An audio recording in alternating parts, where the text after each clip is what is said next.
मेरे सब एक इंपॉर्टेंट क्वेश्चन अब आपसे करना है और इसी पॉलिटिकल सिस्टम के ऊपर करना है जिस तरह एक वहां पे बात हुई।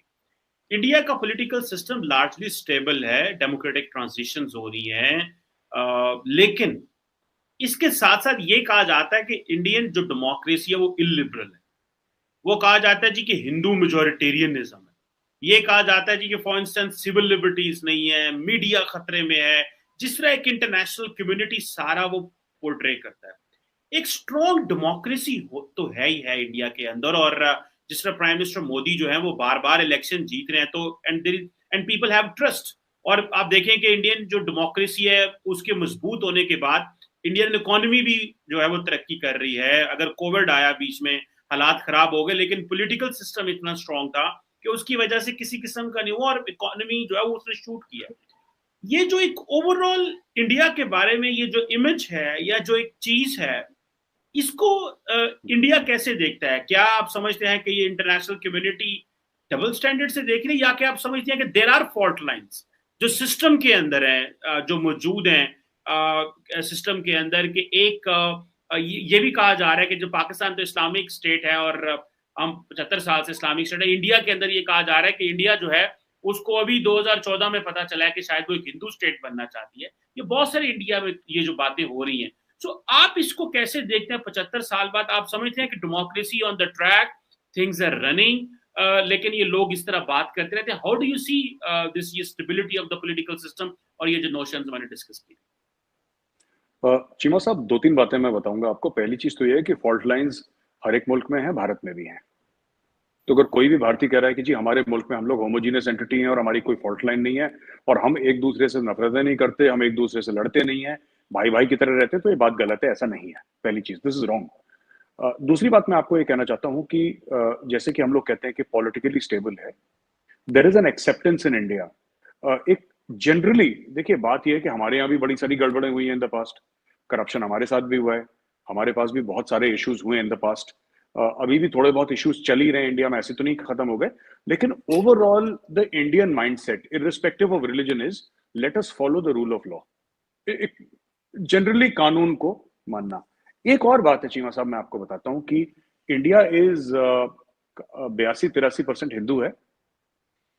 और जैसे कि कई सारे मैं लोगों से मिलता हूं, इंटरनेशनली बात कह रहा हूं, राइट? एक एक तासुर है, जैसे कि एक या फिर मैं कह लूं एक थॉट प्रोसेस है among Muslims, many Muslims, that हमारे तो इतने सादे मुल्क हैं, 57 मुल्क हैं हमारे जो कि मुसलमान मुल्क हैं। जबकि ऐसा कुछ नहीं, हर एक मुल्क अपना फायदा देखता है, अपना मफाद देखता है, ऐसा तो नहीं होता है। बिना बिना वीजा के तो आप नहीं जा सकते सऊदी भी, आपको वीजा चाहिए, ऐसा तो नहीं कि वीजा ऑन अराइवल है। लेकिन फिर भी एक वो है। इंडिया में ज्यादातर हिंदूज को ये है कि ठीक है, नेपाल है, एक छोटा मुल्क है, टुवर्ड्स आवर नॉर्थ, एंड लेकिन लार्जली ये है कि we are alone in this world. ये मैं आपकी शो में पहले भी डिस्कस कर चुका हूँ चीमा साहब, और मैं आज फिर तारड़ साहब भी बैठे हैं, मैं एक बात कहना चाहता हूँ कि एक इंडिया में एक थिंकिंग है कि we are alone in this world, हम लोग अकेले हैं। जब हम परेशानी में फंसेंगे तो कोई हमें मदद करने नहीं आएगा। अगर कोई आता है तो वो बोनस है। अगर कोई आता है, हमारी मदद करता है, अमेरिका करे, रशिया करे, यूरोपियन यूनियन करे, ब्रिटेन करे, जो भी करे, वो बोनस है। लेकिन हमें उनकी मदद पे बैंक अपॉन नहीं करना चाहिए। हमें हमें अपने आप को इतना मजबूत करना है कि हम खुद के पैरों पे खड़े होकर परमानेंटली चल सकें। और हमें अगर कोई हेल्प करता है तो ठीक है, चाहे जंग की बात हो, चाहे इकोनॉमी की बात हो। जो लोग इंडिया में इतना इन्वेस्ट कर रहे हैं चीमा साहब, वो क्यों कर रहे हैं इन्वेस्ट? सिर्फ इसलिए नहीं कि अमेरिका बोल रहा है इन्वेस्ट करो, इसलिए ऐसी बात नहीं है। इसलिए इन्वेस्ट कर रहे हैं क्योंकि उनको पता है कि 2 रुपए डालेंगे तो 4 रुपए निकलेंगे यहां से। Because it is at the end of the day Cheema साहब, इट इज बिजनेस, राइट? जहां तक आपने बोला है कि हिंदू मेजोरिटेरियन जो बात है, देखिए बात यह है कि ये बात अब होने लगी है भारत में। सोशल डिस्कोर्स ऐसा बन गया है भारत में और ऐसी बातें हो रही हैं। इसमें कई चीजें हैं जो लगती हैं मुसलमानों को भारत में खराब लगती हैं, कई चीजें जो हिंदुओं को खराब लगती हैं। I think there is a need for Hindus and Muslims to talk, not at each other but to each other, with each other, आपस में बैठ के। और अगर हम ये कहते हैं कि हिंदू और मुसलमान भाई है, इसमें कोई बड़ा भाई नहीं है, दोनों बराबर के भाई हैं। This needs to be considered, और फिर हम लोग आपस में बात करें। लोग कई चीजें, मैं उस चीज में नहीं घुसना चाहता, लेकिन हाँ, ये एक फीलिंग है जो जिसको हम आप हिंदू नेशनलिज्म कह सकते हैं, ये फीलिंग इंडिया में बड़ी स्ट्रांग है। And Hindu nationalism not as मैं कॉन्सेप्ट भी समझा दूं यहाँ पे, व्हेन द आरएसएस जैसे राष्ट्रीय स्वयंसेवक संघ है, वो हिंदुइज्म को एज अ रिलीजन नहीं कहते, वो हिंदुइज्म एज अ कल्चर कहते हैं। वो जब कहते हैं ना, आरएसएस वाले ये कहते हैं, आप मैंने आपको एक छोटा सा एग्जांपल देता हूँ। ये पाकिस्तान के बहुत बड़े सहाफी हैं, उन्होंने एक बार बोला था कि यार इंडिया ने ना कभी तस्लीम नहीं करा, पाकिस्तान बन गया, इंडिया ने कभी नहीं माना। मैं गया था बॉम्बे और मुझे एक बहुत बड़े फिल्म डायरेक्टर ने बोला कि कि आप तो हमारे भाई हो और कैसी हमारी किस्मत खराब है कि हम दोनों अलग हो गए, यू नो और तो उन्होंने बोला कि इंडिया ने कभी तस्लीम नहीं करा। तो मैंने उनको समझाया, मैंने बोला सर ऐसा है ना कि this is not said from a point of malice, it is said from a point of love, ठीक है। और इसमें तकसीम क्या हुआ, इसमें जो बेसिक जो खून बहा वो पंजाब में बहा, और जो खून बहा बंगाल में बहा, और तो ज्यादा rest of the country was not impacted that much. Riots हर जगह हुई, पर तकसीम जो इस नॉर्थ इंडिया की अगर हम बात करें, तकसीम किसी पंजाब का हुआ था, that is basically. So when Indians से दिस, दे से this from a point of view of nostalgia जो होता है ना। अभी भी आपको बुजुर्ग मिल जाएंगे 80-85 साल के ना दिल्ली में, जो कहते हैं कि जी मैं लाहौर का और मैं गुजरेवाले का, मैं वहां, वो they are not saying it कि अखंड भारत बना दो और पाकिस्तान को गॉबल कर लो। They are missing their house. जी हम खेलते थे सड़कों में, लाहौर की सड़कों में खेलते थे, वो एक इमोशन है, उसके बारे में you can not do anything, I can not do anything, वो उनके मन में है।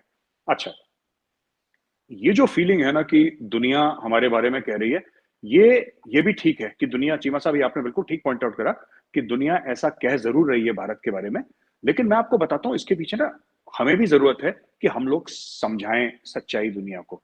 when the RSS says when the RSS says that Muslims are also Hindus, अब देखिए धर्म और पंथ में फर्क होता है। मैं आपको इसका थोड़ा सा सिमेंटिक समझा दूं। धर्म मजहब नहीं है, पंथ मजहब है। Dharma is a way of life, right. हमारे एंसेस्टर्स कॉमन हैं, यहां से कोई अरब से नहीं आया घोड़े पे, कुछ आए होंगे सेंट्रल एशिया से, कोई पठान आए होंगे, सब इसी मिट्टी के हैं। सिंधु नदी के आसपास रहने वाले और उसके पीछे रहने वाले हिंदू हैं। The word Hindu comes from Sindhu. Hinduism जो आप अगर उसको रिलीजन मानते हैं तो उसका नाम है सनातन धर्म। हिंदुस्तान वर्ड कहां से आया? हिंदुस्तान का मतलब ये नहीं कि वो जगह जहां पे हिंदू रहते हैं। सिंधुस्तान, जिसको ग्रीक्स इंडस कहते थे, आपने सुना होगा Indus, that is Sindhu, Indus, वो सब ये एक ही वर्ड का ना अलग अलग है। So it is from that perspective that they are speaking, that we are children of a common land, common soil. हमें इसी में मुसलमान को दफन होना है, हिंदू की राख यहीं पे आनी है। ये एक कॉन्सेप्ट है जो कि maybe they are not able to explain properly, या मुझे नहीं पता क्या मामला है इनमें, लेकिन ये चीज है। तो this is how it is shaping up, Cheema sir. बिल्कुल ठीक है। अच्छा तार साहब, मैं अभी आपने रीजन की बात की, मैं उस पे आना चाहता हूँ।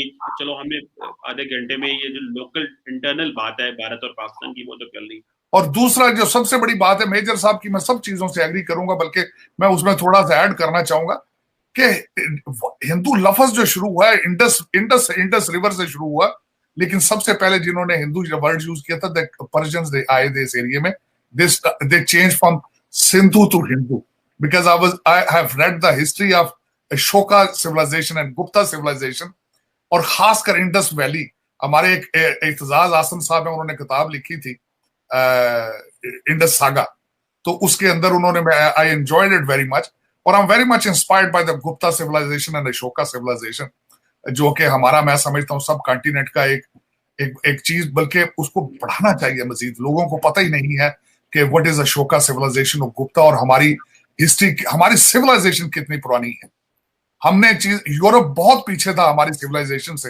We were way advance and way sophisticated in history, matter of fact. Harappa और दूसरी चीजें, इन चीजों को पढ़ना चाहिए, इन चीजों को देखना चाहिए। और सबसे, जब तक हमने सियासत को सियासत नहीं समझना, और जब तक हमने बुर्दबारी और इन चीजों को नहीं आगे लाना, उस रीजन की तरक्की जो है वो पॉसिबल नहीं है।